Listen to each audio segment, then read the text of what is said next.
ਇਹ ਨੌਜਵਾਨ ਫਾਈਵਰ ਦੇ ਉੱਤੇ ਫੇਸਬੁੱਕ ਐਡ ਐਡਵਰਟਾਈਜ਼ਿੰਗ ਔਰ ਇੰਸਟਾਗ੍ਰਾਮ ਦਾ ਸਰਵਿਸ ਦਿੰਦੇ।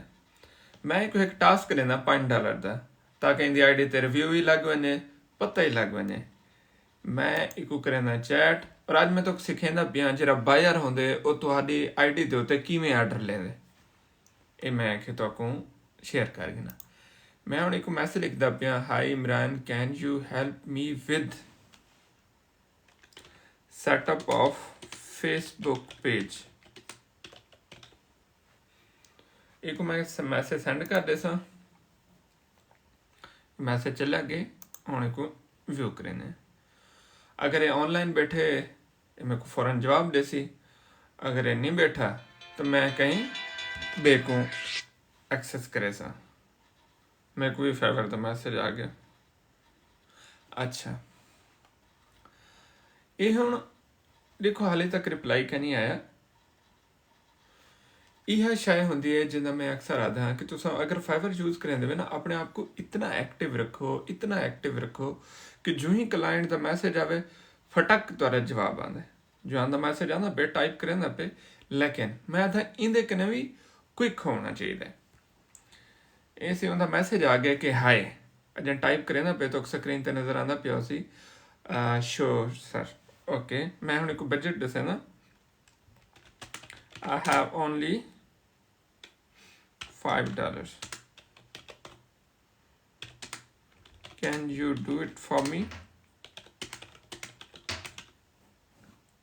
Okay, हम ऐसा सेंड कर देते से।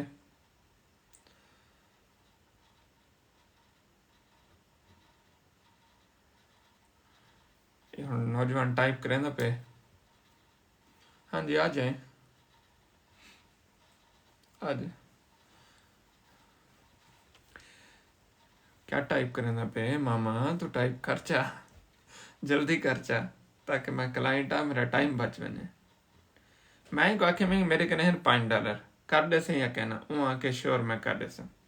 हुण इंदे दो चीज़ें, या तो मैं एक आखसा कि मेरे को ऑफर पे जिमें तो को आंदा हो सी कि तुस ऑफर भेजेंदे। दूजा तरीका यह है कि मैं इंदी गिग बाय कर गिना, और मेरा इरादा यह है कि मैं इंदी गिग बाय करें।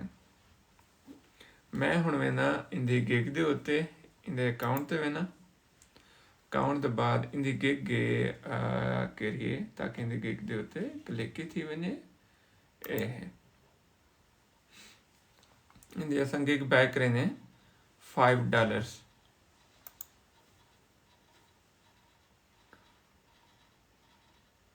ये हुण सारा डैशबोर्ड आना पे मैं तो लिखना पे कि क्लाइंट किवें तुहाडे को आर्डर सबमिट करें। ठीक थी गया। हुण मैं को कंटिन्यू कर दे सा, डन। ये हुण आवे सी कि मामा हिसाब किताब दियो, मैं अपना पेमेंट मैथड के थ्रू पे करे सा। ओके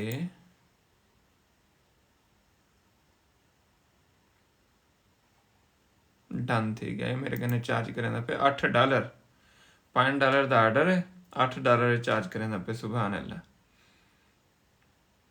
ठीक है जी। ये आर्डर परचेज थी गए।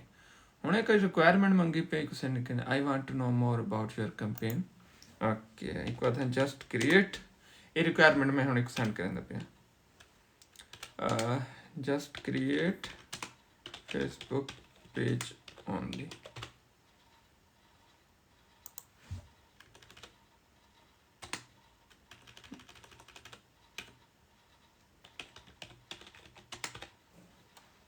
ठीक है उन्हें स्टार्ट ऑर्डर ऐसा स्टार्ट कर लेते हैं। क्या आते जी, ओके टर्म्स कंडीशन को सिलेक्ट करके को सबमिट कर देते हैं। आर्डर डन थे गया। ये हम जरा नौजवान है जरा फेसबुक एड की सर्विस लेना पे फाइवर देते एक मेरी तरफों $5 का आर्डर लग गए, और मैं फाइवर प्रो अकाउंट रखे ना, मैं एक आर्डर ला देते। जल्ले आर्डर कंप्लीट कर दे सी मैं रिव्यू लिख सा, मैं रिव्यू जरे लिख सा बा कमाल लिख सा, बल्कि मैं उनकी वीडियो ही अपलोड करे सा कि रिव्यू किमें सबमिट करेंगे एज अ क्लाइंट।